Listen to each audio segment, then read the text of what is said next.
The reconstruction of Maine has not been an easy task. In the process, workers, faculty, and staff are busy getting the job done.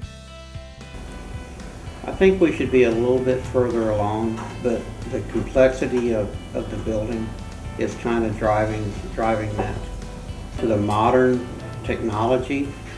Air conditioning, this building wasn't air conditioned before, it wasn't centrally air conditioned, and just today's data technology to bring it into the 20th century, I guess. Dr. Estes explains the importance of decision-making in the rebuilding of Maine. Some of the big decisions that came out of that was that Maine would be the front door to the university.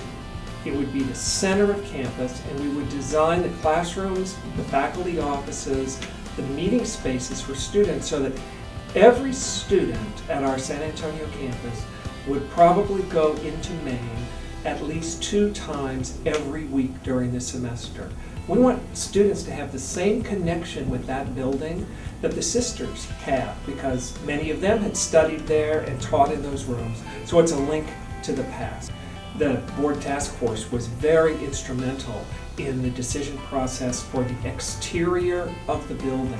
That would be the color of the roof, the color of the windows, the color of the spires. Our architects did historical research and found the original colors, which actually we decided to match, and you see them there today. And then the Board of Trustees examined those recommendations. The principles for decision making they used is, we're hoping that the building will be accepted for the National Register of Historic Places. And that's why we chose to go back to a historical color rather than put the light silver colored roof that we all knew for the last 30 years.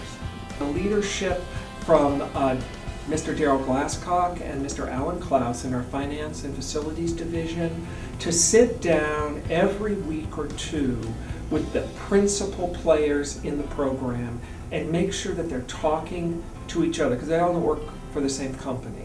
Communication is really key when you have a big $18+ million construction project.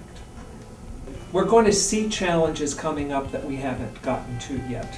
The building will be finished after classes start, sometime in September or October. So we're going to have the challenge of moving back into the building as the fall semester is in progress. And I'm sure students and faculty are going to be so eager to get into the new facilities that they'll be racing ahead of time. So that's probably going to be the challenge, to explain why we have to wait until we have the permit of occupancy from the city, and we can't jump start that. Well, we wanted to make this a green building, and that means, let's think about the windows.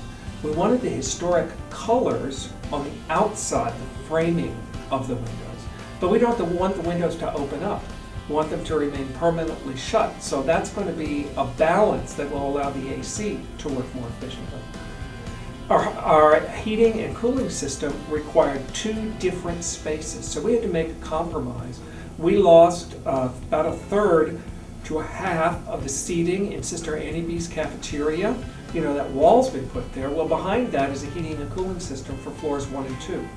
And on the roof is the back part of the roof is the heating and cooling system for floors 3 and 4.